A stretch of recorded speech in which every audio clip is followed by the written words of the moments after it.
Hey everybody, thanks for watching my late season video where I have 5 bucks around me for 2.5 hours, and it's a perfect illustration of why you should look at saddle hunting. See you later, dude. What? See ya. See ya. Love you. Oh, you too, you stinker. We had to get tickets for the garden glow. I didn't realize. I thought you just show up, you know. Can I have a drink from your water bottle? I don't have any water in there, buddy. E-bikes and saddles, the ultimate mobile hunting combination.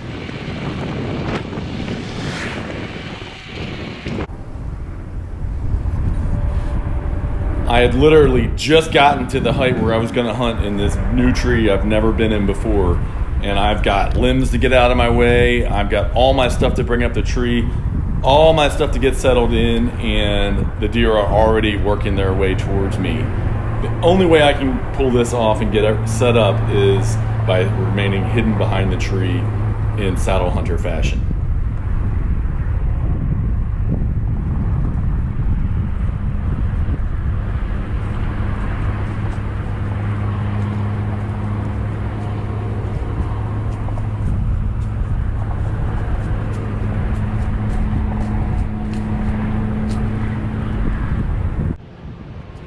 This little buck is about 10 yards away, and again, I'm not even set up yet. I'm still moving around getting set up, all while hiding behind the tree. He eventually sniffed a little bit of my entry trail because it was just minutes before this, but I would have been able to shoot him easily prior to him getting a little bit spooky, and all because I was able to hide behind the tree.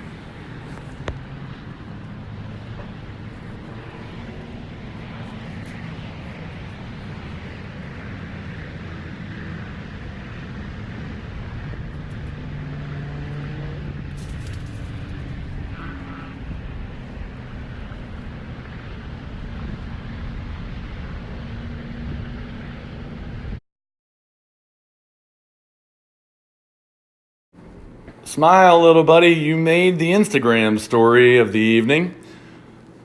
And as I was posting that story, and you can see on my phone, I see another buck entering the field. Again, there were 5 bucks in that field, and of course they all came within range except for the one that I wanted to, naturally.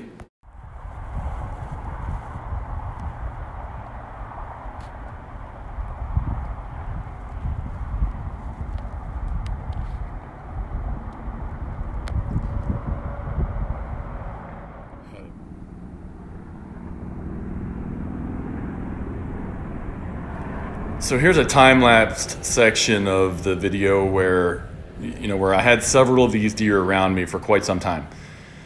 As you'll see, I'm hiding behind this tree. I'm probably about 14 feet in the air, and this tree is only about the size of a volleyball, maybe even a little bit smaller at the height where I am. So there's not a whole lot to hide behind, and I've got pretty broad shoulders, so I'm definitely sticking out on either side of that tree, but nothing like I would be if I were in this first tier tree off of that field in a tree stand. That would be like sitting on stage of a theatrical performance and the deer just sitting there watching in a front row seat. There's no way you could get away with this from a tree stand. So I'm hiding behind the tree, and take notice of a couple things. I'm trying to maintain as slender a profile as possible behind this tree. As you see, I just put my cell phone in my sys hauler, and I keep my elbow tucked tightly the entire time. Every time I'm doing things like grabbing my binoculars, I keep my wrists bent inward and my elbows tucked tight to my sides, just maintaining that slender a profile as possible. And I mean, it obviously works. These 5 bucks were around me for 2.5 hours.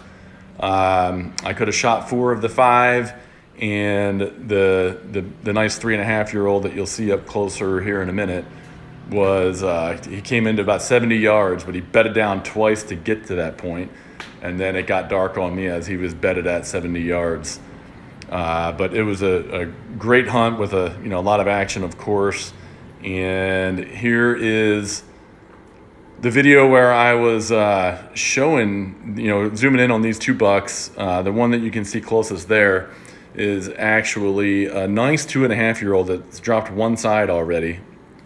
And TJ and I had seen him around a couple times earlier in the season and tried to get a shot for TJ on him, but it just never did work out. And as I'm filming these two guys here, and I have a closer encounter with them in a little bit, but as I'm zooming in on them, I start to zoom out, and what do I see but another buck entering the field. And I zoom in to see that's the 3.5-year-old that I watched mount a doe and breed her on December the 6th at 30 yards away, and he was coming in. I would have shot him. He was coming in at 20 yards, and she just got acting real goofy after being bred and just bolted at 180 degrees after she was acting like she was coming right in on the trail. Peekaboo. As you can see, just another example. This is the 2.5-year-old one-sided 8-pointer that already dropped a side. You can see his snout looking at me right there. But if I was in a tree stand, he'd be long gone. And, just here's the perfect example, because that deer would be dead if I wanted to shoot him.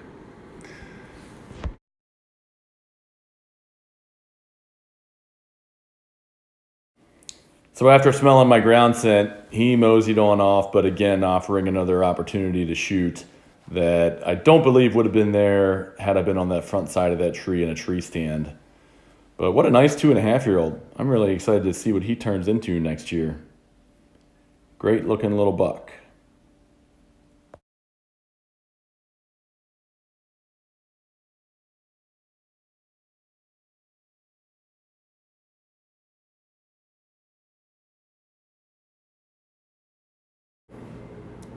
So as I film this guy walking off, this nice 2.5-year-old, I pretty much had my attention focused on him.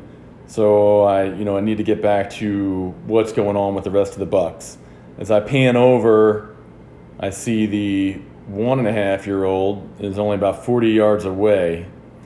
And, he was the one that walked up first and smelled my ground scent. So, he's still a little bit leery, but again, I may have been able to find a way to try to get a shot at him, but regardless, he's still around only because I'm behind the tree.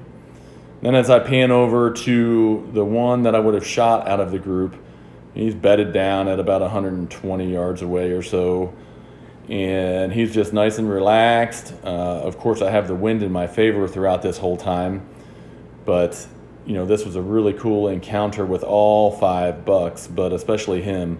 I had seen him a couple times throughout the year and just never could make it happen. But to hang out, he was in the field for 2 hours, and all because I was hiding behind that tree in my saddle. I was able to have a really cool encounter with him and build some history so that I can harvest him next year with even more excitement, and just having that history is really cool. We'll see what he turns into. I can't wait to check him out next year for sure. And this is why I saddle hunt, guys. All of this footage and content and experience I don't think could have happened from a tree stand. Saddle hunting is just more fun. It's more tactical. Check it out.